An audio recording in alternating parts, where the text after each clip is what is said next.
G'day, just want to do a quick review of the beer that I brewed the other week, the extract one. Because most people I know that don't brew extract much these days. I've been the first one for ages, and people wanted to see a follow-up. I ended up dry hopping it with 15 grams of Amarillo and 10 grams of Cascade. It was brewed at about 19 degrees for 12 days, I think it was in the fermenter. I crash chilled it for 2 days, still in the primary fermenter at 2 degrees, and then I kegged some and bottled some, and I'll just show you now how it turned out. I'll pour one out of the keg.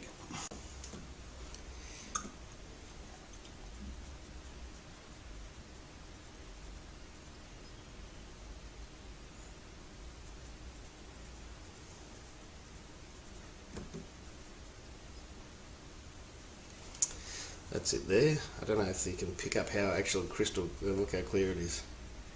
Yeah, it's crystal clear. It's nicely carbonated, not too much. Don't like it too much.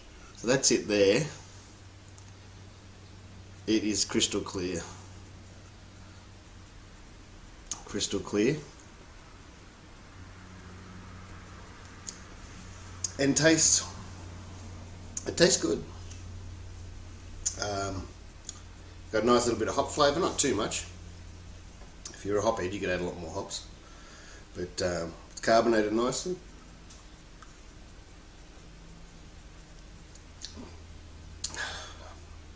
It's leaving lacing. Now, I didn't steep any grains for this.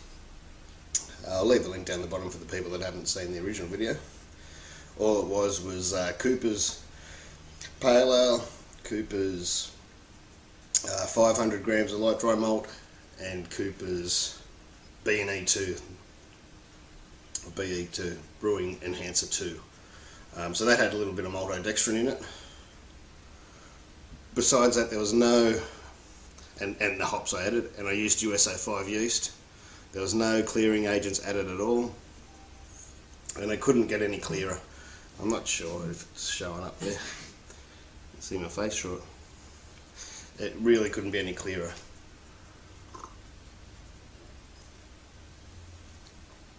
It still doesn't keep a huge head, as you'd expect, but there's enough to get you through the beer.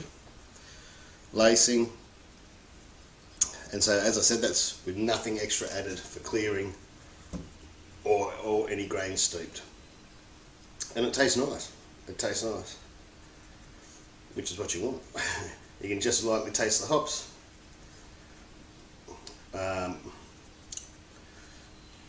Extract twang.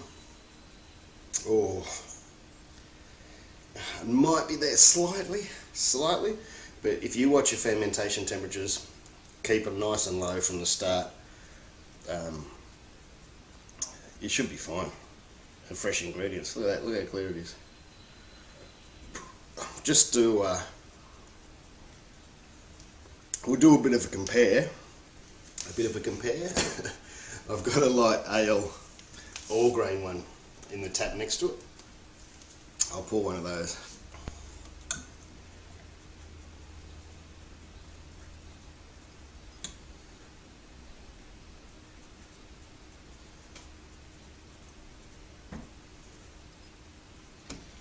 Top this up, just have a look.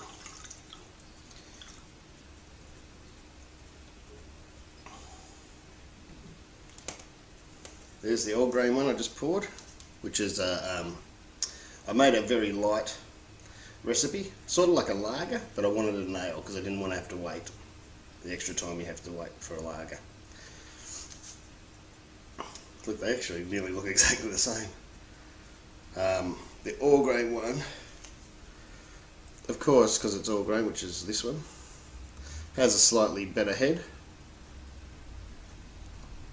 But you'd expect that, Besides that, they look nearly exactly the same. They're both clear as. Ooh, that's nice too. I'll put the recipe, a link to the recipe for this. It's on Cellar Dwellers. It's very, very light. I don't normally brew beers like this, but this one's for visitors.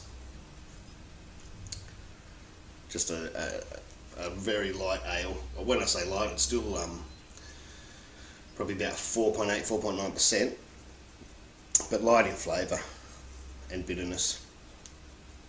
That's the ale, not lager, it's called on the site. And anyway, that's the one I was reviewing.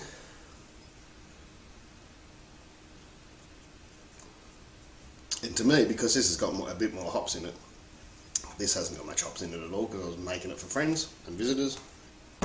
This is actually nicer. I don't say that very often.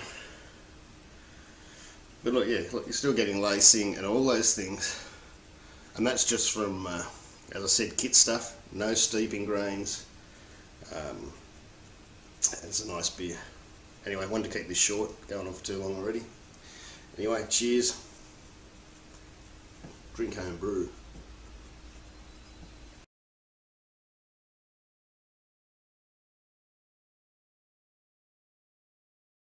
Thought I'd add a bit more on. Here's a comparison, 5 minutes later. The all grains, still got a touch more head. But this one's not doing too bad. It's a bit hard to see from this angle. But as you can tell, it's still got a little bit of a head to it.